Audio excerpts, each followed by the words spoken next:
अष्टावक्र गीता भाग 7। भारतीय धर्म की ये मान्यता बड़ी अनूठी है, वैज्ञानिक है कि सब कुछ दैवयोग से समय पर ही होता है।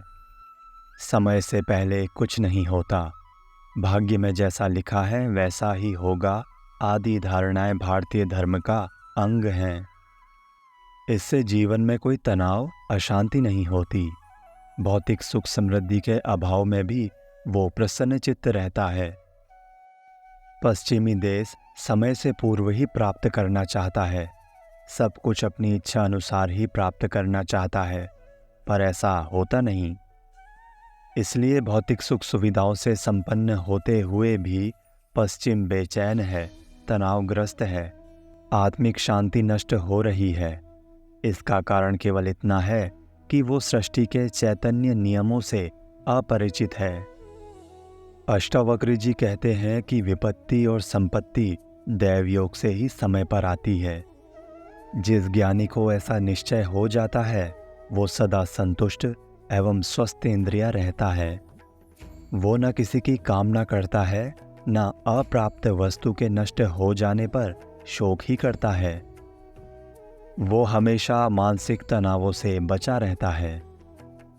इसी क्रम में अष्टावक्र जी कहते हैं कि सुख दुख एवं जन्म मृत्यु भी दैवयोग से होते हैं, ये मनुष्य के वश में नहीं है। ज्ञानी सब दैवयोग से होना मानने के कारण कर्तापन के भाव से मुक्त हो जाता है, अहम भाव से मुक्त हो जाता है, उसे परम शांति मिलती है। अपने स्वभाव को प्राप्त हो जाना ही परम गति है। कर्म शरीर, मन एवं वाणी से स्वतः ही होते हैं, जिसमें पहला है शरीर द्वारा कर्म। शरीर एवं इंद्रियों से जो कर्म होते हैं उनके साथ फलाकांक्षा, आशा निराशा, लाभ हानि, सुख दुख एवं अनेक अपेक्षाएं जुड़ी होती हैं, जिससे मन में विक्षेप उत्पन्न होते हैं, जिनके निरोध के लिए जप तप यज्ञ और आसन आदि शारीरिक कर्म किए जाते हैं। अपने स्वभाव को प्राप्त हो जाना ही परम गति है। कर्म शरीर, मन एवं वाणी से स्वतः ही होते हैं। जैसे शरीर द्वारा कर्म, शरीर एवं इंद्रियों से जो कर्म होते हैं उनके साथ फलाकांक्षा, आशा निराशा, लाभ हानि, सुख दुख एवं अनेक अपेक्षाएं जुड़ी होती हैं, जिससे मन में विक्षेप उत्पन्न होते हैं, जिनके निरोध के लिए जप तप यज्ञ और आसन आदि शारीरिक कर्म किए जाते हैं। इससे भी नए विक्षेप उत्पन्न हो जाते हैं। अर्थात शरीर द्वारा किए गए कर्म से भी मन अशांत रहता है, जो आत्मज्ञान में बाधक है। दूसरा है वाणी का कर्म।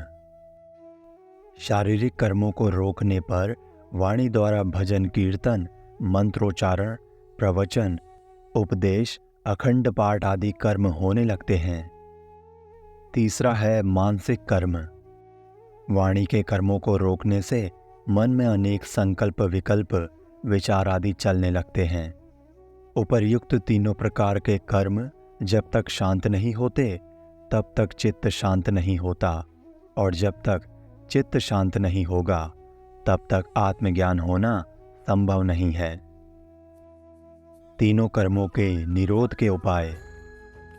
पतंजलि कहते हैं कि चित्त की वृत्तियों का निरोध ही योग है।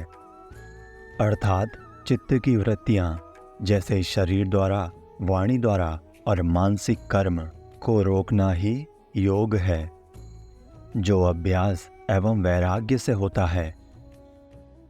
कर्म तो उत्पन्न हो जाते हैं, अतः शरीर मन वाणी के कर्मों का निरोध करने के लिए उनकी उपेक्षा अर्थात उनको नकारना, उनके प्रति उदासीनता होना एवं उनका दृष्टा मात्र होना आवश्यक है। अपने को कर्तापन से हटा लेना ही मार्ग है। राजा जनक कहते हैं कि पहले मैंने शारीरिक कर्मों का, फिर वाणी के कर्मों का, तदंतर मानसिक कर्मों का निरोध किया। इस प्रकार मैं आत्मज्ञान को उपलब्ध होकर आत्मा में ही स्थित हूँ। कर्म की व्याख्या। संसार में रहकर कर्म करना परम आवश्यक है। कर्म कई प्रकार के होते हैं, जैसे स्वाभाविक कर्म, अनिवार्य कर्म, प्रतिकर्म, निष्कर्म और अकर्म। कर्म शारीरिक एवं मानसिक भी होते हैं। जीवन ही कर्म है, मृत्यु कर्म का अभाव है। कर्म का आरंभ जन्म के साथ ही हो जाता है एवं मृत्यु पर्यंत चलता है, इसलिए जीवन में कर्म रोकना असंभव है। जो कर्म अहंकारवश वासनापूर्ति हेतु हैं तथा जिनके पीछे फलाकांक्षा होती है, वे कर्म ही बंधन बनते हैं। जिस कर्म में कर्ता को अहंकार हो कि मैं कर रहा हूँ, मैंने किया है, वही कर्म बंधन है, क्योंकि ये अहंकार या मैं भाव ही अज्ञान है। कर्मों का त्याग भी बंधन है, क्योंकि उसमें भी अहंकार है, मैं भाव है, जो कि अहंकार वो अज्ञान है। अहंकार रहित स्वाभाविक रूप से किए गए कर्म कर्म नहीं हैं। राजा जनक जी कहते हैं कि मैं अहंकार रहित कर्म और अकर्म एवं उनके त्याग दोनों से ही मुक्त होकर अपने स्वरूप में स्थित हूँ। मैं आत्म स्वरूप को प्राप्त होकर ऐसा जान गया हूँ, क्योंकि आत्मा का कोई कर्म नहीं है, वो करता नहीं है। कर्म मात्र अहंकार के कारण होते हैं। कोई भी साधना या साधन व्यर्थ नहीं है। राजा जनक बिना किसी साधना को किए, बिना जप तप, योग भक्ति, पूजा उपासना ध्यान कर्म किए ही आत्मज्ञान को उपलब्ध हुए, किंतु वे ये नहीं कहते कि ये सब साधन व्यर्थ हैं। अर्थात वे ये नहीं कहते कि जप तप योग भक्ति पूजा उपासना ध्यान व्यर्थ हैं, ये भी आत्मज्ञान के साधन हैं। राजा जनक कहते हैं कि ये आत्मा क्रिया रहित है। इसके क्रिया रहित स्वरूप को जिसने उपर्युक्त साधनों से अर्जित किया है, अर्थात जप तप ध्यान उपासना आदियों से अर्जित किया है, वो मनुष्य कृतकृत्य है। उसे भी आत्मा की अनुभूति होगी, उसका प्रयत्न भी निष्फल नहीं जाएगा। साधना द्वारा आत्मज्ञान प्राप्त करना भी एक मार्ग है। अंततः जो स्वभाव से ही स्वभाव वाला आत्मभाव वाला है, जिसका स्वभाव ही आत्मवत है, वो तो कृतकृत्य ही है। अर्थात जिसने ये मान लिया कि मैं आत्मा हूँ, वो कृतकृत्य ही है, वो ही परम ज्ञानी है, चाहे वो स्वयं के स्वभाव से प्राप्त हुआ हो अथवा किसी साधन से। चित्त का शांत हो जाना ही आत्मज्ञान की कसौटी है। जिसके मन में हलचल होती है, उथल पुथल होती है, विक्षेप होते हैं, इसका अर्थ है कि उसे अभी आत्मज्ञान नहीं हुआ है। चित्त की स्थिरता संसार को छोड़कर भागने वाले के लिए भी दुर्लभ है। अर्थात अगर चित्त शांत नहीं है तो संसार छोड़कर सन्यासी हो जाने पर भी कोई लाभ नहीं है।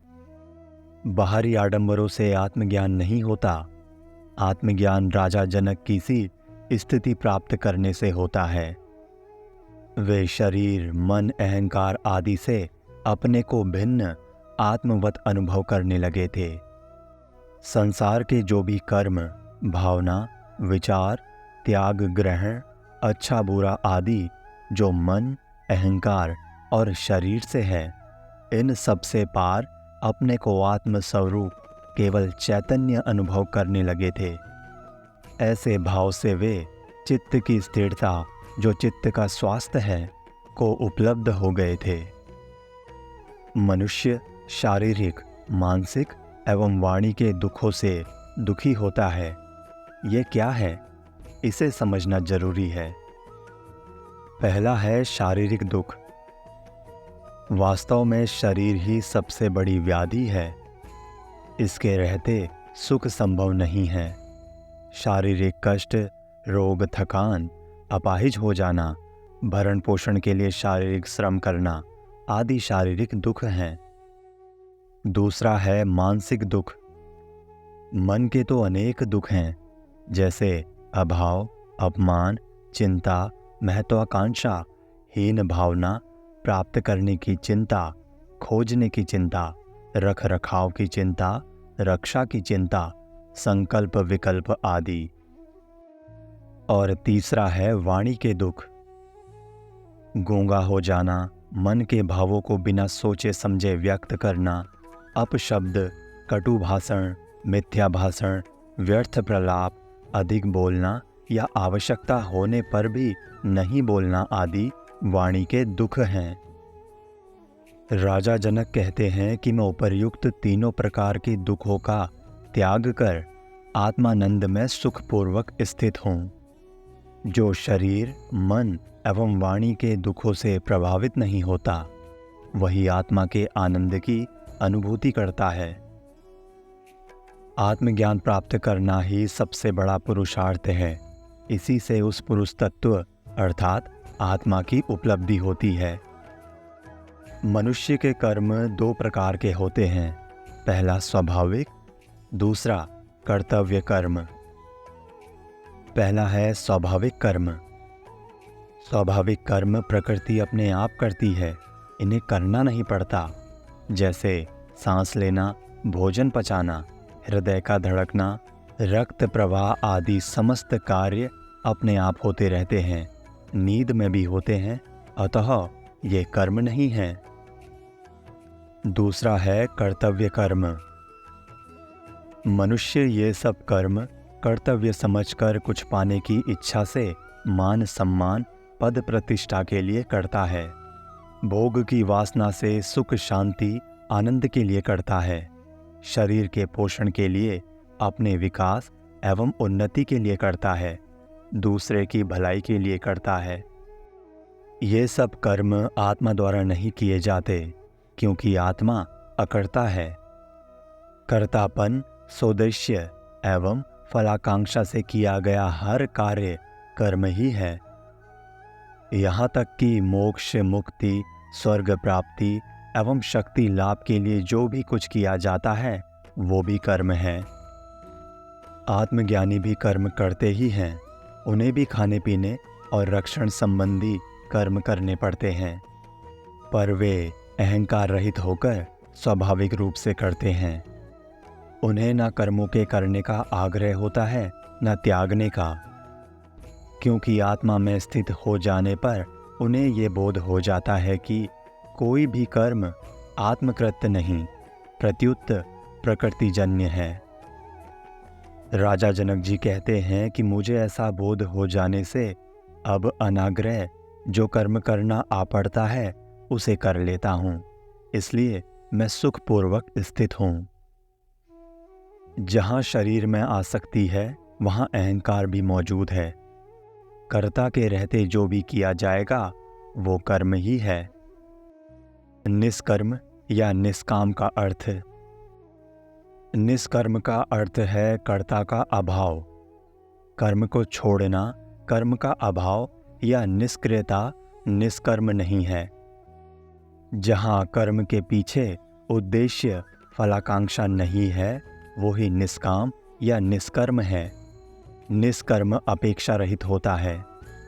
कर्म छोड़ना तो ईश्वरीय कार्य में बाधा पहुँचाना है। कर्म को ईश्वरीय कार्य समझकर करना चाहिए। कर्ता केवल परमात्मा है, सब कुछ उसके नियम से ही चल रहा है। जीवन और कर्म एक दूसरे के पूरक हैं, या तो दोनों रहेंगे अथवा दोनों छूटेंगे। कर्तापन से मुक्त होकर निमित्त मात्र बनकर कर्म करो। कुछ पाने के लिए कर्म करना सौदेबाजी है।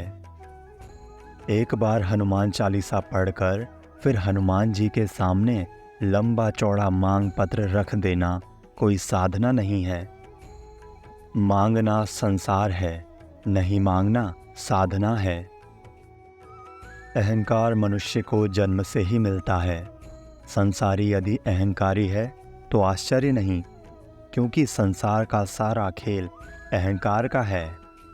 संसारी की अपेक्षा धार्मिक व्यक्ति में अहंकार अधिक होता है। अहंकारी हमेशा दूसरों का ध्यान अपनी ओर आकर्षित करना चाहता है। हम अपना भोजन, वस्त्र, मकान आदि का उपयोग भी उपयोगिता के आधार पर ना करके अहंकार की तुष्टि के लिए करते हैं। ज्यों-ज्यों अहंकार बढ़ता है, व्यक्ति की श्रेष्ठता कम होती जाती है। मनुष्य भी प्रकृति का अंग है। प्रकृति के अन्य सभी अंग निरुद्देश्य जी रहे हैं, किंतु मनुष्य ने अपने जीवन का उद्देश्य निश्चित कर लिया है। उद्देश्य निश्चित करने से संघर्ष आरंभ होता है। जैसे धन संचय करने का उद्देश्य है, तब शोषण, बेईमानी, भ्रष्टाचार आदि के रूप में संघर्ष अनिवार्य है। जो कार्य स्वभाव से होते हैं, उनमें अहंकार निर्मित नहीं होता। राजा जनक कहते हैं कि मैं आत्मज्ञान को उपलब्ध हो गया हूँ, जो मेरा स्वभाव है। लाभ हानि, अर्थ अनर्थ की दृष्टि से नहीं जी रहा हूँ। अब मेरे लिए ठहरने, चलने से या सोने का कोई अर्थ नहीं है, ना ही अनर्थ है। ये कार्य स्वभाव से हो रहे हैं। ऐसा करके मैं सुखपूर्वक स्थित हूँ। मेरे सारे कर्म अब स्वभाव से अपने आप हो रहे हैं। प्रकृति के विरुद्ध कोई कर्म नहीं हो रहा। स्वभाव से जितना आवश्यक एवं अनिवार्य है, उसमें लाभ हानि की चिंता एवं उद्देश्य निर्धारण ही अशांति का कारण है। ज्ञानी इससे पार हो जाता है, जिससे उसे परम शांति मिल जाती है, जबकि संसारी इनसे दुखी, पीड़ित एवं तनावग्रस्त रहता है। अज्ञानी संसार में दुख ही दुख देखता है। उसे संसार में सुख कहीं नहीं दिखाई देता। वो दूसरे को दुखी देखकर भी स्वयं सुख प्राप्त करना चाहता है। राजा जनक कहते हैं कि मैंने अनेक परिस्थितियों और अनेक जन्मों में देख लिया कि जैसे दुख अनित्य है, वो भी नष्ट होगा, उसी प्रकार सुख भी अनित्य है, वो भी सदा नहीं रहेगा। ये सृष्टि का नियम है। अज्ञानी इन द्वंद्वों में पड़कर परेशान, चिंतित व दुखी रहता है। ज्ञानी इनसे पार हो जाने से सदा आनंद में स्थित हुआ सुखपूर्वक जीता है। ये अवस्था ही मोक्ष या निर्वाण की अवस्था है। मनुष्य शारीरिक एवं मानसिक सुख प्राप्ति हेतु विषयों की ओर क्यों प्रवृत्त होता है? राजा जनक इसका कारण बताते हैं कि ये आत्मज्ञान के सुख का अभाव ही है, क्योंकि उसे ये भ्रांति रहती है कि ये विषय ही उसे आनंद दे सकते हैं, जबकि वास्तव में ये विषय तथा इनसे प्राप्त होने वाला सुख अनित्य है, वो सदा नहीं रहता। ज्ञानी शाश्वत सुख को प्राप्त हो जाता है, फिर उसका इन अनित्य विषयों के प्रति कोई आकर्षण नहीं रहता, बल्कि इन्हें प्राप्त करने की इच्छा ही समाप्त हो जाती है। राजा जनक कहते हैं कि जब मेरी स्पृहा, इच्छा ही नष्ट हो गई है, तो अब मैं शून्य चित्त वाला हो गया हूँ। अब वासना की तरंगे नहीं उठती, मन उद्वेलित नहीं होता। अतः अब मेरे लिए धन, मित्र, विषय आदि तो क्या, शास्त्र और ज्ञान भी अर्थहीन हैं, क्योंकि ये सब आत्मा की तृप्ति के लिए नहीं है। इनसे केवल मन, शरीर एवं अहंकार की ही तृप्ति होती है। समस्त सृष्टि का कारण एवं आधार एक ही चेतन है, जिसे भारतीय अध्यात्म ने ब्रह्म कहा है। ये ब्रह्म सत्य है, शाश्वत है, ज्ञान स्वरूप एवं अनंत स्वरूप है। इससे भिन्न कुछ भी नहीं है। समस्त प्राणी जगत के भीतर वही चेतन तत्व ब्रह्म विद्यमान है, जिसे आत्मा कहते हैं। देह, इंद्रियों आदि के संयोग वाला ये आत्मा ही जीव है। इस जीव एवं ब्रह्म का अभेद संबंध है। ब्रह्म सर्वज्ञ है एवं जीव एक देशीय एवं अल्पज्य है। इस अल्पज्य स्वरूप में जो चेतन तत्व आत्मा है, वही ईश्वर है। दोनों का अभेद संबंध केवल चेतन में होता है। इस अभेद को जिसने जान लिया, वही मुक्त है। उसे मुक्ति की ना तो साधना करनी पड़ती है और ना ही चिंता।